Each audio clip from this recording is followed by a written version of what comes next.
नमस्कार, आप देख रहे हैं जी मीडिया टुडे और मैं हूं आपके साथ कृति सिंह भदौरिया। आज आपको सुनाएंगे आस्था और विश्वास की एक ऐसी ऐतिहासिक कहानी जिसे सुनकर आप लोग भी हैरान रह जाएंगे और ये सोचने पर मजबूर हो जाएंगे कि क्या सच में हमारे देश का धार्मिक इतिहास इतना वैभवशाली है। आइए आपको ले चलते हैं मध्य प्रदेश के भिंड जिले से महज 70 किलोमीटर की दूरी पर लाहार तहसील, जहां पर विराजमान है 1000 शताब्दी से रहकोला देवी। सनातन धर्म में मान्यता है कि जब राजा दक्ष के यहाँ जब माता सती हुई थी, तब शिव दुखी होकर उनके शरीर को हाथों में लेकर पूरे ब्रह्मांड में घूम रहे थे, तो माता सती के अंग अलग अलग स्थानों पर गिरे और उन स्थानों पर मां जगदम्बा के आदिशक्ति शक्तिपीठ बने हुए हैं। उन्हीं शक्तिपीठ में से एक शक्तिपीठ को पाकिस्तान के हिंगलाज माता मंदिर के नाम से जाना जाता है। यहाँ की मान्यता ये है कि मां जगदम्बा जिसे अपने पास बुलाती थी, वही भक्त मां के शक्तिपीठ पर पहुंच पाता था। बुंदेलखंड के वीर मलखान की माता तिलका देवी मां हिंगलाज की बहुत बड़ी उपासक थी और वो मां के दर्शन करना चाहती थी, लेकिन मां जगदम्बा ने उन्हें कभी अपने पास बुलाया ही नहीं। आइए सुनाते हैं आपको क्या है पूरी कहानी। मान्यता थी कि हिंगलाज मंदिर में जो भक्त मां जगदम्बा के दर्शन करने जाता था, उसे पहले मां जगदम्बा के बाहर बने कुंड में फूल और नारियल अर्पित करना होता था और कुंड में जो भक्त फूल और नारियल चढ़ाता था और यदि वह कुंड के ऊपर आ जाता तो ये समझा जाता था कि हिंगलाज मंदिर में विराजी मां जगदम्बा उसे अपने दर्शन के लिए बुला रही हैं। चूँकि एक बार वीर मलखान अपनी माता पुतली के साथ हिंगलाज के दर्शन करने पहुंचे थे और उन्होंने भी इसी रिवाज का पालन किया। वीर मलखान ने मां जगदम्बा के दर्शन किए तो मां जगदम्बा ने वीर मलखान को साक्षात प्रकट होकर दर्शन दिए। इस पर वीर मलखान सिंह ने मां जगदम्बा को अपने साथ सिरसागढ़ चलने का आग्रह किया। मां जगदम्बा वीर मलखान का आग्रह ठुकरा नहीं सकी और वो वीर मलखान सिंह के साथ चलने के लिए तैयार हो गई। मगर मां जगदम्बा ने वीर मलखान सिंह के साथ चलने से पहले एक वचन लिया कि मैं तुम्हारे साथ चल तो रही हूँ, लेकिन तुम्हारे कंधे पर विराजमान होकर चलूंगी और तुम मुझे जिस स्थान पर बिठा दोगे मैं वहीं पर विराजमान हो जाऊंगी। 11वीं शताब्दी में आलाउद्दीन के भैया मलखान हुए हैं, उनकी इष्ट देवी है, वही हिंगलाज से लेके आए थे। उन्होंने माता रानी ने कह दिया था मैं चल तो सकती हूँ तुम्हारी राजधानी, परंतु एक आसन ले जाना पड़ेगा। जब उन्होंने शीश पर धारण किया, माता रानी की प्रतिमा को लेकर चले हैं। वर्तमान में यहाँ पर पहले प्राचीन में बहुत एक पीपल का वृक्ष खड़ा हुआ था, वहाँ माता रानी को विस्थान दे दिया, बिठाल दिया।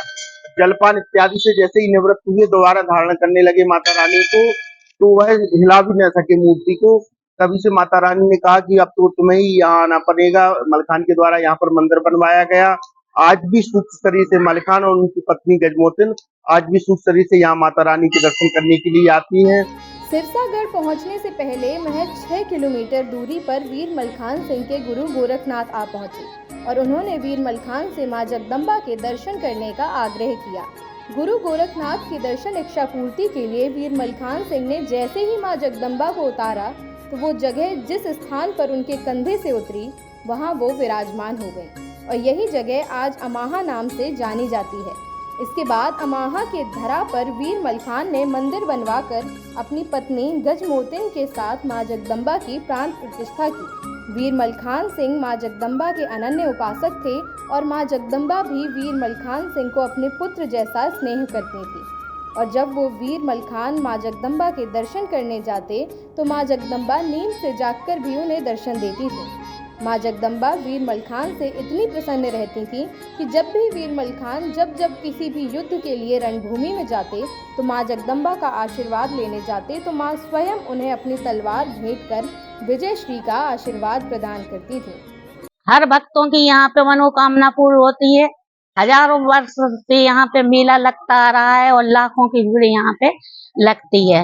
नर नारी बहुत खुशी से झूमते, सुबह 2 या 3 बजे से ही इतनी भीड़ हो जाती है कि माँ के दर्शन करने के लिए मुश्किल से देख पाती है।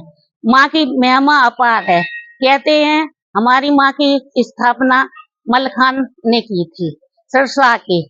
आज भी यही मान्यता है कि वीर मलखान सिंह का सूक्ष्म शरीर ब्रह्म मुहूर्त में मां जगदम्बा के समक्ष सर्वप्रथम आता है और मां रणकौशला देवी प्रथम दर्शन वीर मलखान सिंह को देती हैं और यही कारण है कि यहाँ पुजारी द्वारा मंदिर के पट खोलते ही मंदिर की दहलीज पर पूजा अर्चना कर जल व फूल चढ़े हुए मिलते हैं। बहुत से शोधकर्ताओं ने यहाँ इस रहस्य को खोजने की काफ़ी कोशिश की, मगर उन्हें हमेशा सिर्फ निराशा ही हाथ लगी। यही कारण है कि मां जगदम्बा की दहलीज पर पूजा पुष्प के साक्ष्य मिलने से यहाँ मान्यता को सदैव बल मिलता रहा है। रणकौशिला मंदिर पर अदृश्य शक्ति द्वारा पूजा अर्चना को लेकर रहस्य सदियों से आज भी बना हुआ है और जब श्रीनगर से आए कारीगरों द्वारा मंदिर प्रबंधन के सहयोग से मां जगदम्बा के स्वरूप को अष्टधातु व स्वर्ण में परिवर्तित किया गया तो मां जगदम्बा की मनमोहक छवि पाकिस्तान के हिंगलाज के शक्तिपीठ में विराजी छवि जैसी हो गई। मां रणकौशला देवी को स्थानीय लोग रहकोला देवी के नाम से भी पूजते हैं। माता का ये सिद्धिदात्री स्वरूप है। वो शत्रु पर विजय दिलाने के साथ ही हर मनोकामना को पूरा करती हैं। सबसे ज्यादा लोग माता से संतान प्राप्ति की इच्छा के साथ आते हैं। मां की कृपा से गोद हरी भरी होने पर पालना चढ़ाया जाता है। इसके अलावा यहाँ लोगों की मनोकामना पूरी होने पर जवारे श्रृंगार चढ़ाया जाता है। यहाँ पूजा अर्चना के लिए देश विदेश से श्रद्धालु आते हैं। फिलहाल के लिए इतना ही। हमें दीजिए इजाजत। जल्द फिर लौटेंगे नई कहानी के साथ।